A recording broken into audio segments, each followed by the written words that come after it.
திருநீறு பூசினால் உடல் மனம் புத்துணர்வு பெறும், தெய்வீக சிந்தனை உண்டாகும், நற்குணம் வளரும், நல்லவர் நட்பு கிடைக்கும், சொன்ன வாக்கு பலிக்கும், முகம் பொலிவு பெறும், உடல் தூய்மையாகும், கிருமி அண்டாது, நோய் விலகும், திருஷ்டி அகலும், தீவினை மறையும். கூலியாக திருநீறு.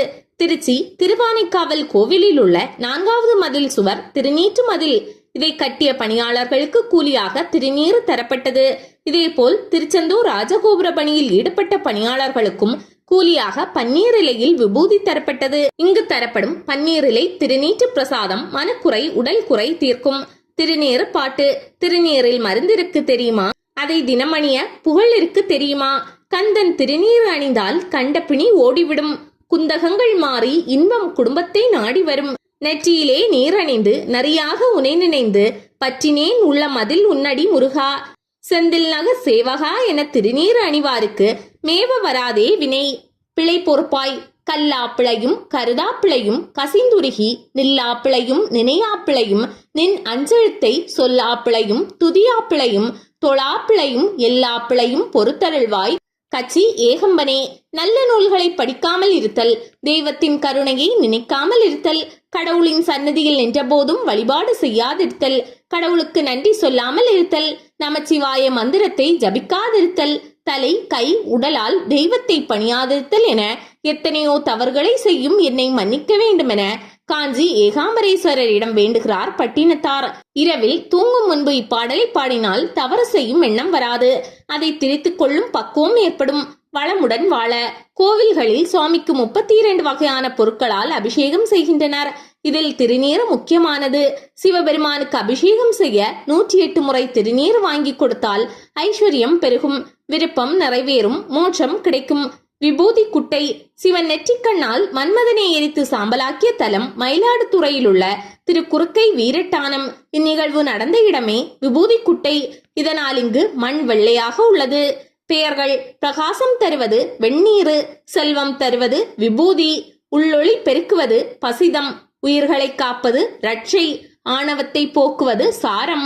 சிவனடியார் வாழ்வில். கைலாயத்தில் திருநீற்று கொப்பரை ஏந்தியபடி சிவகணங்களில் ஒருவர் சிவனுக்கு அருகிலேயே இருப்பார். திருநீறு பூசியவர்களுக்கு எல்லாம் நான் அடிமை என்று சொன்ன சிவனடியார் சுந்தரர். சமண மதத்தை சேர்ந்தவரான நின்ற சீர் நெடுமாறன் மதுரையை ஆட்சி செய்தார். இவரது மனைவி மங்கையர்க்கரசி சிவபக்தி மிகுந்தவர். இதனால் இவர் கணவனுக்கு பயந்து திருநீரை மார்பில் பூசிக்கொண்டு சிவனை வழிபட்டார். திருநீற்றின் பெருமைகளை பாடியவர் திருஞான சம்பந்தர். இவர் பாடியது திருநீற்று பதிகம். இதற்கு அர்த்தநாரி பதிகம், மாதுருபாகன் பதிகம் என்றும் பேருண்டு. சமணர்களை வாதத்தில் வென்றது, கோன் பாண்டியனை நேராக்கியது போன்ற அற்புதங்கள் திருநீற்றால் நிகழ்ந்தவை. எதிரியாக இருந்தாலும் திருநீறு பூசியிருப்பவரை சிவனாக கருதி வழிபட்டவர்கள் மெய்ப்பொருள் நாயனார், ஏனாதி நாயனார். கங்கையை தலையில் சூடிய சிவபெருமானின் சின்னமான திருநீற்றை மங்காமல் பூசி மயிலுங்கள், அதுவே சிறந்த பாதுகாப்பு என்றவர் சித்தரான திருமூலர். கங்காளன் பூசும் கவச திருநீற்றை மங்காமல் பூசி மகிழ்வரே யாமாகில் தங்கா வினைகளும் சாரும் சிவகதி சிங்காரமான திருவடி சேர்வரே. தென்காசி ஆட்சி செய்தவர் அதிவீரராம பாண்டியர். இவர் பாடிய கூர்ம புராணத்தில் திருநீறு பூசியவரை கண்டால் இவர் நம்மை சேர்ந்தவர் என சிவபெருமான் கருதுவார் என்கிறார். சூரியன் உதிக்கும் முன்பாக நீராடி திருநீறு பூசி தன் வாழ்நாள் முழுவதும் அன்றாடம் பூஜை செய்தவர் தமிழ் தாத்தா உவே சாமிநாத ஐயர்.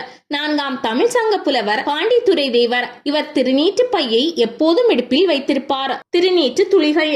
பசுஞ்சான உருண்டைகளை காய வைத்து நெருப்பில் புடமிட்டால் கிடைக்கும் சாம்பல் திருநீறு. ஒவ்வொரு தமிழ் மாத பிறப்பு அன்றும் பௌர்ணமி என்றும் இதை தயாரிப்பது விசேஷம். கோயிலில் தரும் தீர்த்தம், விபூதி, குங்குமம், மஞ்சள், சந்தனம் ஆகியவற்றில் திருநீற்றுக்கே முதலிடம். சாப்பிடும் முன்பும் தூங்கும் முன்பும் குளித்த பிறகும் திருநீறு அணிவது அவசியம். பித்தளை, வெண்கலத்தாலான கொப்பரை, சம்புடம், பட்டாலான துணிப்பையில் திருநீரை வைப்பது நல்லது. யாருக்காவது உடல்நலக்குறைவு ஏற்பட்டால் குலதெய்வத்தை வேண்டி பெரியவர்கள் திருநீறு பூசிவிடுவர். வாழ்த்திய வாரியார். சுருளிமலை முருகன் கோயிலுக்கு சென்றார் வாரியார். மலையேறும் பாதையில் பெண் ஒருத்தி விறகை சுமந்தபடி எதிரில் வந்தாள். வாரியாரை கண்டதும் சுவாமி எனக்கு பஞ்சாக்கரம் அதாவது திருநீறு கொடுங்கள் என கேட்டாள்.